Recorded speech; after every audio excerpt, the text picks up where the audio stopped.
Les débouchés, c'est une question très complexe parce que c'est sûr que factuellement aujourd'hui, il y a plus d'offres que de demandes, c'est-à-dire qu'il y a plus de volume disponible sur le marché issu de coopératives commerce équitable que de consommateurs qui sont au rendez-vous.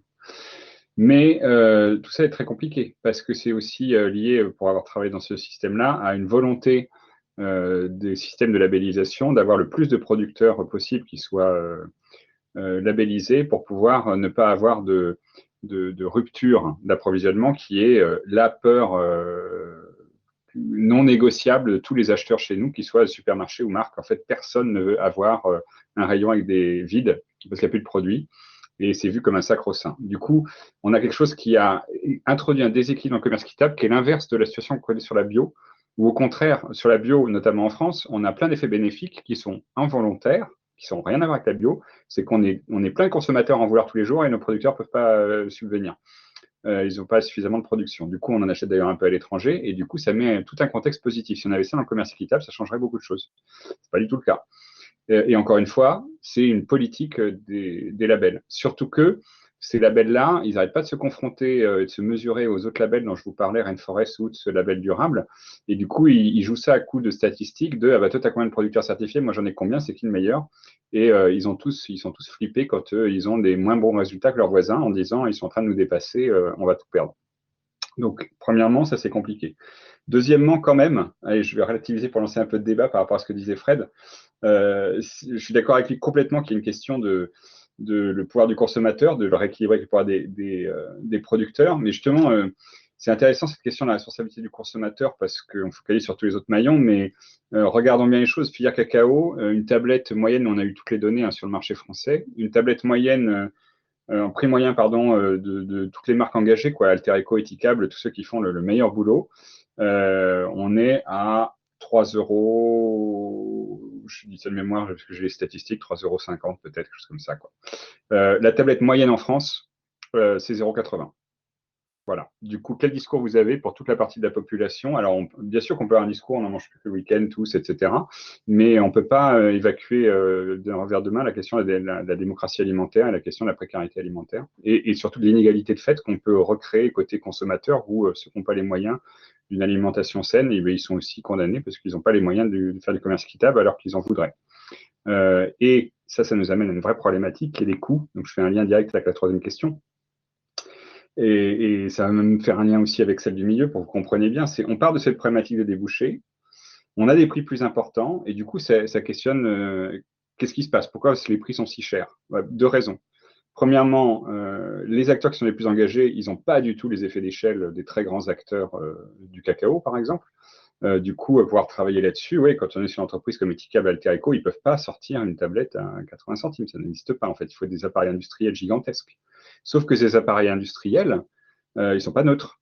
C'est parce qu'il y a des appareils industriels comme ça et qu'on a standardisé le cacao qu'il n'y a aucune capacité pour les producteurs de valoriser leur terroir, leurs spécificités, etc. Donc, est-ce qu'on a vraiment envie d'investir dans des trucs pareils qui va vouloir dire du coup baisser le prix pour démocratiser, mais c'est autant de chances qu'on enlève aux producteurs, quoi qu'il arrive, de pouvoir valoriser ce qu'ils font de bien. Donc on est vraiment sur un dilemme qui est compliqué, vous voyez, entre les différents tenants aboutissants. Et ça amène du coup à la question sur le rapport de force, c'est que pour moi, à voir ce que Karine et Fred en pensent, mais le rapport de force dans le commerce équitable, là où ça a réussi à changer, le commerce équitable, normalement, à l'origine, ça amenait des liens directs, souvent qui court-circuitaient des intermédiaires pour que les coopératives soient en prise directe avec des marques, ce qui est un énorme bénéfice pour eux, parce qu'on n'en a pas parlé, mais je sais que Karine a regardé ça et connaît ça bien, c'est que il y a aussi un effet bénéfique à ça, c'est que quand une coopérative est en lien direct avec une marque, elle a enfin des infos pour comprendre le consommateur. Et c'est fondamental pour que la coopérative puisse pouvoir trouver ses marchés, créer de la valeur ajoutée, créer du lien avec ses consommateurs. On l'en empêche totalement en mettant un gros appareil industriel au milieu et des multinationales. Et ça, c'est le nerf du pouvoir dans la filière, et ça se voit même hors du commerce équitable, c'est la connaissance du consommateur. Qu'est-ce qu'il veut, où est-ce qu'il est, combien il est prêt à payer. Celui qui ne connaît pas ça, il est aveugle et il est entre les mains des autres qui ont cette information-là, quoi. Donc ce lien direct, il est important. Le commerce équitable, au début, a amené aussi parfois une multiplicité d'acheteurs, là où il n'y avait qu'une multinationale face aux coopératives. Donc, clairement, ça permettait au moins de mettre un peu en balance. Et puis, des acteurs d'une taille plus proche. Mais du coup, on en arrive là. Les acteurs d'une taille plus proche, du coup, ils sont plus petits, ils sont moins performants, ils ont plus de coûts. mais ça permet des relations beaucoup plus équilibrées, quoi. Et puis, je voulais finir sur 2 considérations. La première, c'est que c'est pas qu'une question de rapport de force quand c'est positif dans le commerce équitable, c'est une question de confiance et d'une autre relation le long de la chaîne. Fred en a parlé aussi un peu. Quand on voit des différences, c'est parce que tout d'un coup, il y a des acteurs qui disent on va construire les prix différemment. On va partir de ce dont il faut. Enfin, c'est bien ça l'enjeu que nous posait Fred. Et on va partir de ce qu'il faut pour que tout le monde puisse vivre de son travail et qu'on respecte l'environnement parce qu'on n'a qu'une seule planète. Et tant qu'on repart pas de là, on change pas la donne. Or, ce qui est intéressant dans certains cas de commerce équitable qui, là, sont minoritaires, c'est qu'on a cette pépite-là, en fait. Et c'est celle-là qui est certainement la source d'un autre modèle possible. Maintenant, est-ce qu'il est généralisable ou même ne serait-ce que pensable à plus grande échelle? Bon, on prend envie d'une crise sans précédent. Peut-être qu'il y a des opportunités qui s'ouvrent, mais on voit la taille de la montagne qu'il faut qu'on gravisse. Voilà, c'est un petit peu là-dessus que je voulais terminer. Et puis les supermarchés, juste pour vous dire qu'ils gardent les mêmes marges pour tout le monde. Donc c'est ni mieux, ni moins bien, ni pire. En fait, pour eux, ils sont complètement aveugles au commerce équitable dans le sens où ils vont avoir les mêmes politiques sur ces tablettes-là, si on prend le chocolat, mais c'est vrai pour le café, que sur d'autres produits qui n'ont pas de label, quoi.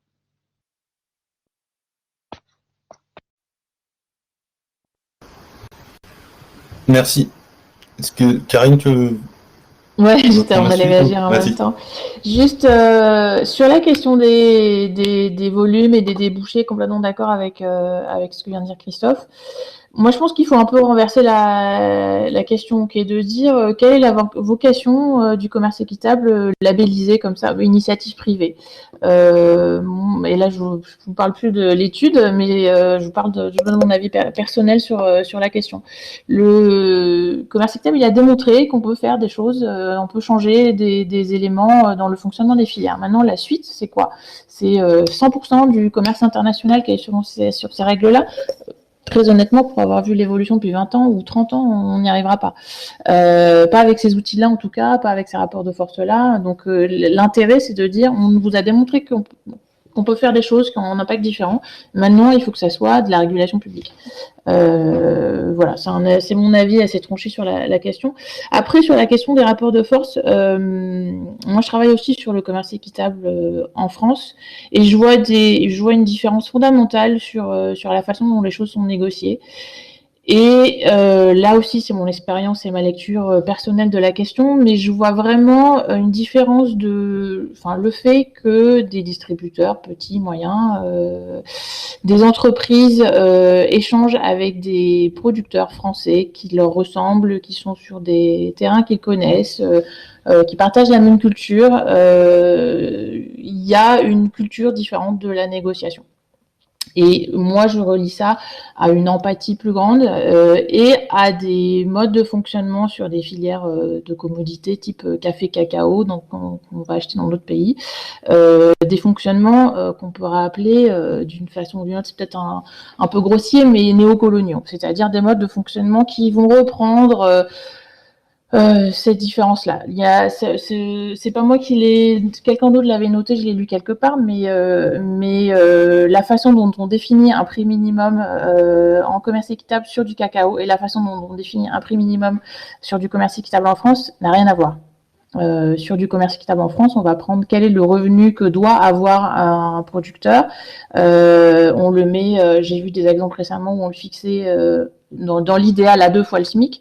Quand on parle du cacao en Côte d'Ivoire, on ne parle pas de 2 fois le niveau de vie que vous permet le SMIC, qui est bien au-delà du revenu médian en France, par exemple, ou des choses comme ça. Donc, pourquoi 2 poids 2 mesures, si ce n'est, voilà, c'est ce que je disais, une empathie plus grande par rapport à des gens qui sont plus proches. Et donc, du coup, ces rapports de force n'ont rien à voir entre commerce équitable Nord-Nord et commerce équitable Nord-Sud. Quand moi et Christophe on travaillait à Max Havelaar il y a 15 ans et qu'il y avait des questions d'étendre la définition du commerce équitable au nord et au sud, on disait à l'époque, oui, mais les réalités sont différentes.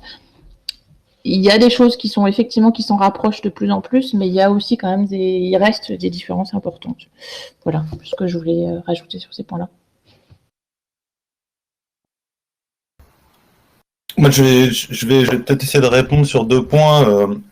Sur la question du rapport de force et puis ensuite sur la perche que tend Christophe sur comment est-ce qu'on fait pour avoir un prix acceptable et en même temps qui corresponde au prix équitable.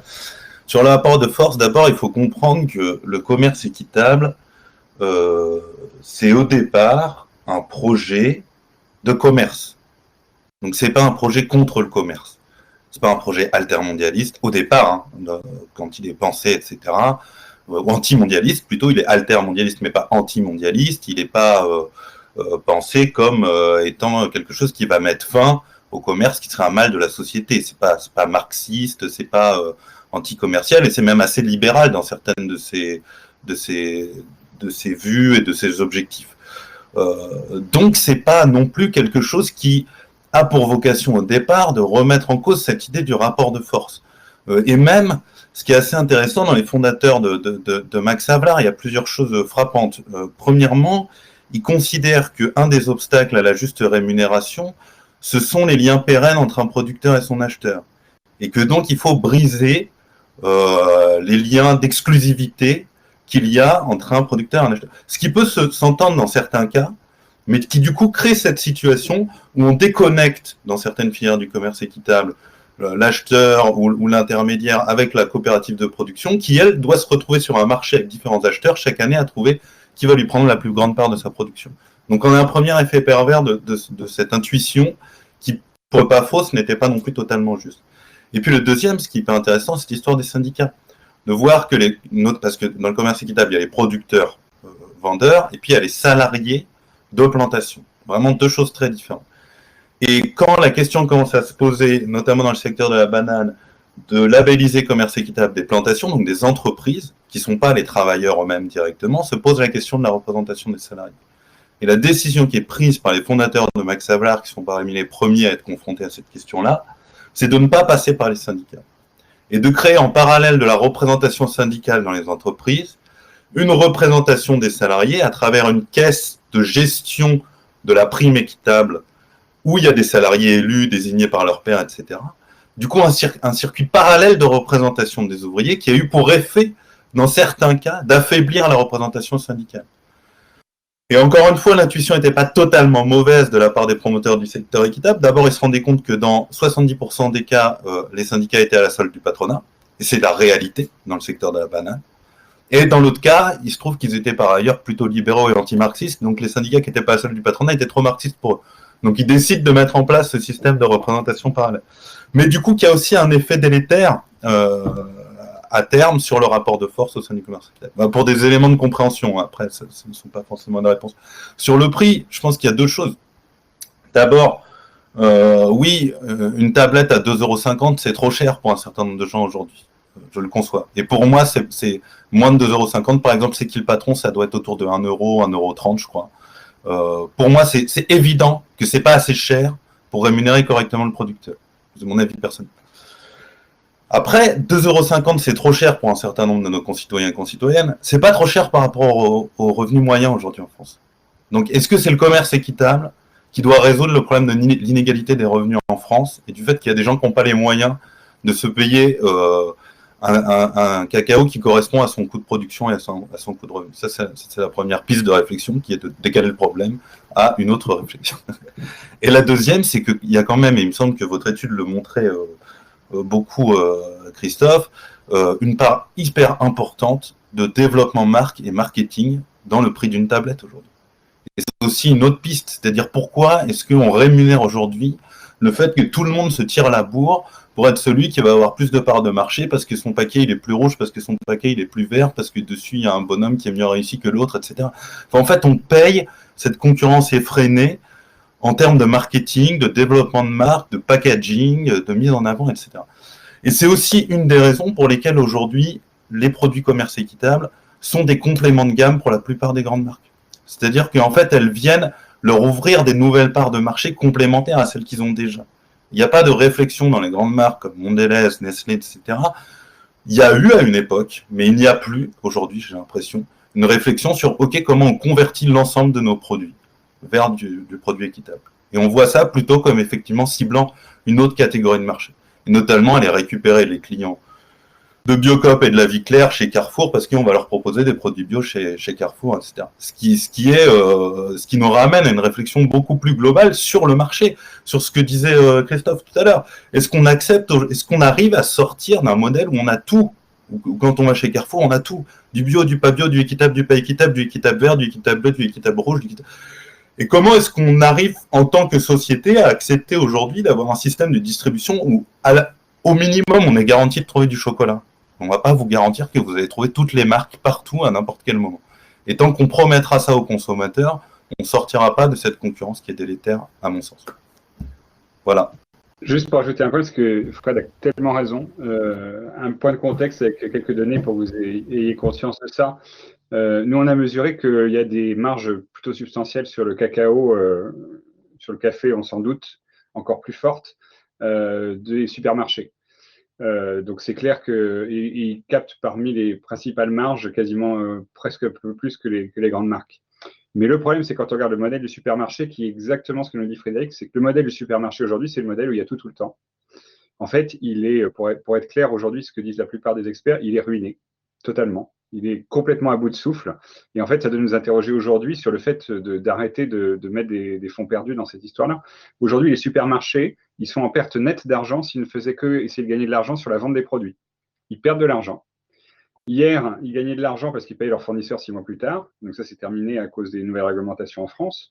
Du coup, ils se sont mis à faire des énormes centres commerciaux et ils font payer les pas de porte de plein de boutiques, vous savez, qu'il y a autour du Carrefour et autres. Dit autrement, le Carrefour, le Leclerc ou autre, c'est juste un véhicule pour faire venir les gens. Et quand ils font leurs courses, ils passent par les trucs de mode, les machins, les trucs. Et là, ça ramène du cash parce qu'on fait payer les boutiques. Autant vous dire qu'avec le Covid, eh ben, c'est mort. Voilà. Et que les gens, les nouvelles générations, ils n'ont plus envie d'aller soit le week-end, soit encore pire quand ils ont des gamins, d'aller passer une après-midi complète dans des trucs pareils. C'est pas complètement mort, mais ça a plus que du plomb dans l'aile. C'est pour ça qu'Auchan est à 2 doigts de déposer le bilan. Et du coup, leur nouveau truc aujourd'hui, pour essayer de s'en sortir, en fait, ils font de la spéculation immobilière sur tous vous savez, les Carrefour Market, les A2 pas, les petits U, tout ça, parce qu'ils achètent des boutiques en centre-ville. Un peu partout, ils sont en train de coloniser le centre-ville pour concurrencer les épiceries, les Biocop, la vie claire, tout ce que dit Fred. Et en plus, ils se mettent avec des enseignes bio, une offre bio très forte et un peu de commerce équitable. Et en fait, ils estiment que demain, ils pourront revendre les boutiques qu'ils ont achetées beaucoup plus cher grâce à l'augmentation de l'immobilier et que ça les sauvera. Mais vous voyez un peu la fuite en avant? Et ça, c'est à la base, c'est parce que ce modèle de société de consommation là tout le temps en profusion, il est juste pas rentable. Et il va falloir qu'on le prenne autrement, quoi.